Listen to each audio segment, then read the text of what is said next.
Hello दोस्तों, welcome to Shubham classes. दोस्तों, आप सभी का हिंदी मीडियम के नंबर 1 चैनल शुभम क्लासेस में बहुत बहुत स्वागत है। तो मेरे क्लास 12 के विद्यार्थियों, जैसी थी आपकी डिमांड कि सर कब बताएंगे आप हमें सेंट्रल आइडिया का पैगाम, तो चलिए आ गए हम आपको सेंट्रल आइडिया बताने। तो सबसे पहले आपको वीडियो के साथ शुरू से लेकर अंत बने रहना होगा, क्योंकि जो भी चीजें आज बताने वाला हूं तुरंत सेंट्रल आइडिया आपके माइंड में होने वाला है सेट। तो अब मैं बात करूं सेंट्रल आइडिया, जब इसका नाम ही है सेंट्रल आइडिया यानी कि केंद्रीय विचार, मुख्य बिंदु, यानी किसी भी पोयम का जो शुरू से लेकर लास्ट लाइन तक जो भाव होते हैं, एक तरीके से कह ले इन शॉर्ट समरी, एक छोटी सी समरी, क्या समरी में भी वो एक छोटा सा पार्ट, यानी कि कम से कम 60 वर्ड आपको लिखने होंगे एग्जाम में। और इसके लिए करना क्या होता है, आपको पूरे पोयम के अर्थ को जानने के बाद अपनी भाषा में वो कवि क्या कहना चाहे हैं, किस लाइन में, किस स्टैंजा में, बस ट्रांसलेट करके भी अगर आप लिखते जाते हैं तो भी आपको इसके जो 4 मार्क्स हैं वो आपको मिल के रहेंगे। और कभी कभी इससे क्या होता है, सेंट्रल आइडिया आपको फिगर आप स्पीच भी पूछे जा सकते हैं, तो इसको भी आपको समझाया जाएगा। लेकिन आज आप सेंट्रल आइडिया को ही देखोगे। तो मैंने फर्स्ट लेसन और सेकंड लेसन के अर्थ को बहुत अच्छी तरह से आपको समझाया हुआ है, उसी अर्थ के अकॉर्डिंग ये सेंट्रल आइडिया मैं आपके सामने प्रेजेंट कर रहा हूं। देखिए, तो पहला आपका है, आप सबको पता है पहले सेंट्रल आइडिया यानी क्या, माई mother at 66, my mother at 66, मेरी मां 66 साल की। तो अब इसमें आपको बताया गया कि यहां पर जो पोएटिस कौन है, कमला दास, उन्होंने बताया कि जब वो अपनी मां को छोड़कर जा रही होती हैं, जब तो उनको ऐसा फील होता है कि अब वो अपनी मां को खो देंगे, क्या दोबारा अपनी मां को नहीं देख पाएंगी, और उनकी जो हमेशा का वो डर है वो वापस आ जाता है। लेकिन फिर भी वो हिम्मत बांधती है और अपनी मां के सामने मुस्कुराती है ताकि मां को तकलीफ न हो। तो आप देख रहे हैं क्या कि जो ये my mother at 66 is a moving poem by Kamala Das, my mother at 66 Kamala Das द्वारा क्या एक बहुत ही मार्मिक पोयम है। और इन इसमें सी लैमेंट्स, वो दुख को व्यक्त करती हैं, हर मदर्स एजिंग, अपनी मां की उम्र, and feels extremely sad at the time of her departure, और वो अपने प्रस्थान के समय अत्यधिक दुखी हो जाती है। जब वो अपने मां के प्रति दुख व्यक्त करती हैं, कब, जब वो अपनी मां को छोड़ रही होती हैं, यानी प्रस्थान के समय वो बहुत ज्यादा दुखी हो जाती हैं। कौन, आपकी पोएटिस कमला दास। ओके, अब हम देखें एट द एयरपोर्ट, हवाई अड्डे पर उन्होंने क्या किया था, अपनी जब सुरक्षा आफ्टर चेकिंग, सुरक्षा जांच के बाद उन्होंने क्या किया था, सिक्योरिटी चेक के बाद उन्होंने अपनी मां को मुड़कर देखा कि मां जो है दुखी तो नहीं है, लेकिन मां को देख के वो मुस्कुराई ताकि मां को तकलीफ ना हो कि मेरी बेटी के अंदर तकलीफ है, नहीं तो मां क्या होंगी, तुरंत रो सकती थी। और इनको तो लग रहा था अपनी मां की ढलती उम्र को देखकर कि मां बूढ़ी हो गई है, मैं अपनी मां को देख पाऊंगी कि नहीं। और जब इन द कार, जब वो कार में थी, तो सी नोटिसेज, उन्होंने ये इस बात का ध्यान देती हैं दैट की हर mother had grown terribly old, उनकी मां अत्यधिक बूढ़ी हो चुकी हैं। वहां लिखा था कि वो उनकी मां जो है उतनी ही बूढ़ी दिख रही थी जितनी कि वो थी। तो ये बात उन्होंने कब देखा था, जब वो कार चलाते हुए अपने घर से कोचिंग को जा रही होती हैं, तो देखते हैं कि मां बगल में बैठी है। एकदम उसी लाइन को मैंने यहां पर क्या है समझाने की कोशिश की है कि सी नोटिसेस दैट, वो ये नोटिस करती है कि her mother had grown terribly old, उनकी मां जो है अत्यधिक बूढ़ी हो चुकी हैं।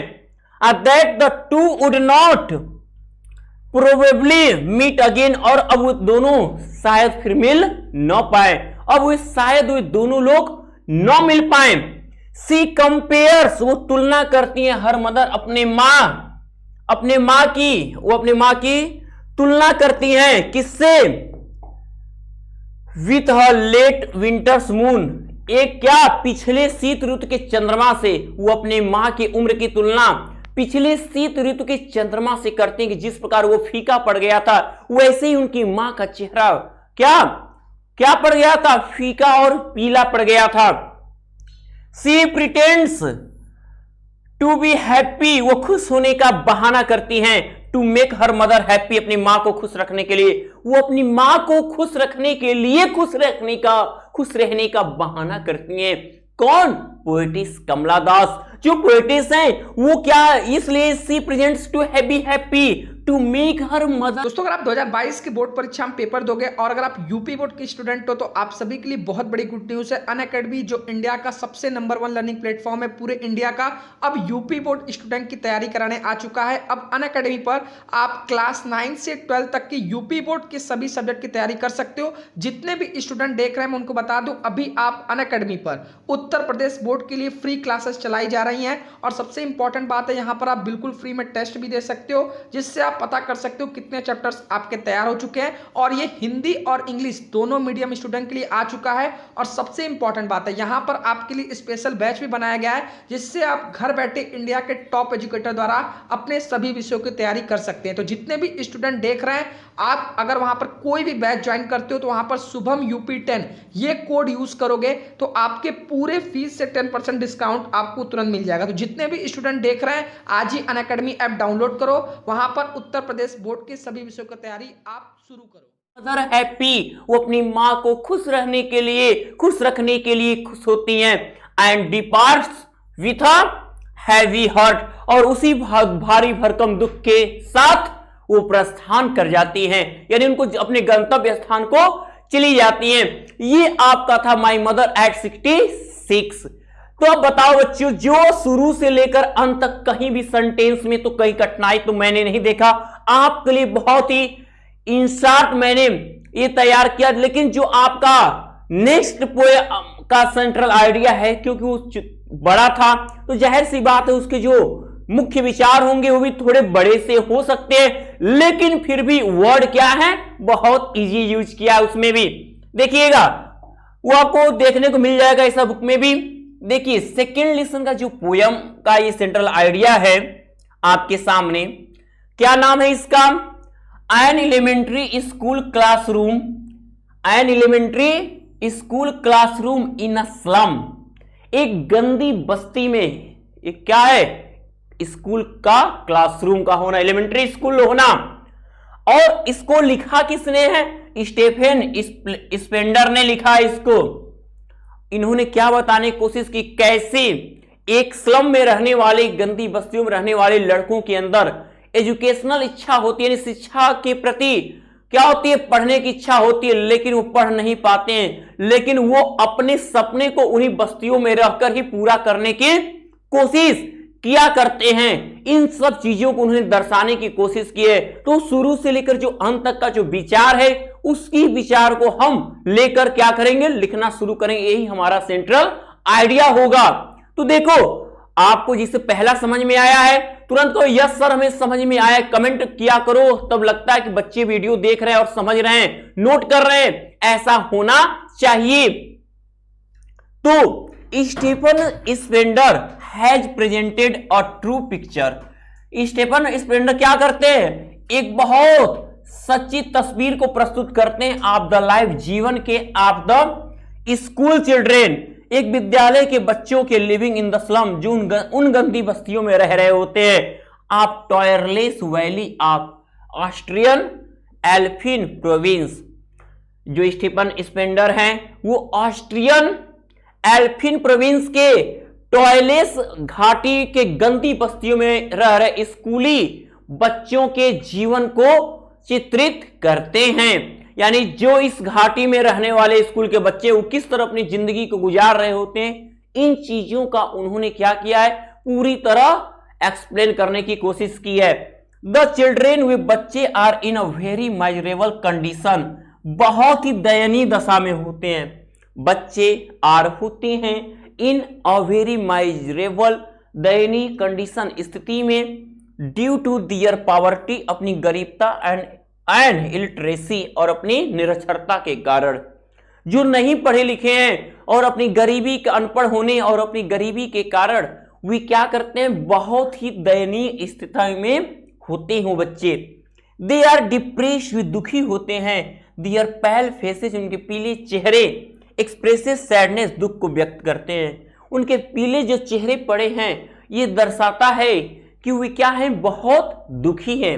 ओके, दे लुक लीन, वे पतले दिखते हैं। इसकी वे पतले कमजोर और बुन्नी दिखते हैं। They are like rootless weeds, वो उखड़ी हुई जड़ों की भांति। व्हिच कांट रेसिस्ट एनीथिंग, उन्हें चैन नहीं होता। फॉर दियर एक्सिस्टेंस, वहां होने पर वे वहां जहां रहते हैं फिर भी वो उखड़ी हुई जड़ों के समान हो जाते हैं। They are physically very weak, वे शारीरिक रूप से बहुत कमजोर एंड अंडर नोरिश्ड, और क्या होते हैं, कुपोषित कह ले, यानी अपने अंडर नोरिश्ड, खुद के अंतर्गत ही वो पोषक होते हैं। स्प्लेंडर वॉइसेज, जो शानदार आवाजें हैं, हैव कंसर्न, संबंधित होती हैं। फॉर दी चिल्ड्रन, इन बच्चों से जो आवाजें आती हैं स्प्लेंडर वॉइसेज, वो इन बच्चों से संबंधित होती हैं। Who live all their life, जो अपने जीवन को जी रहे होते इन स्लम, उन गंदी बस्तियों में, जो अपने जीवन को उन गंदी बस्तियों में गुजार रहे होते, वो सब आवाजें उन्हीं लोगों की होती हैं। तो उसके बाद कह रहे हैं कि एंड हैव